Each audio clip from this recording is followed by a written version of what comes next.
If you are looking to import MBOX files to Office 365, then you need to watch this video till the end. There are several ways to import MBOX files to Office.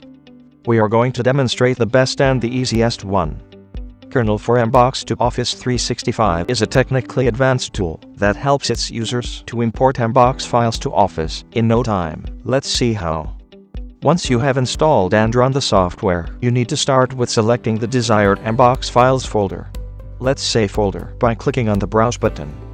Now select the desired folder and click on OK. Once the folder is added, click on the Finish button to continue. Here, you can have the preview of the items and their content if you want. Just select the category and click on the individual file. Now you need to import the data to Office 365. For that, click on the Save button above. Select Office 365 as the output type, and click on the Next button to proceed. Here, you can apply filters to import specific type of data. Apply as per your requirements and click on Next.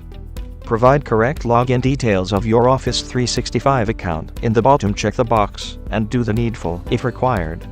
And click on Finish to proceed. Once the data is saved, click on OK. Your files are successfully imported to Office 365. You can log in your Office 365 account and check it there. For more updates about this software, please visit this link. Thank you. Have a nice day.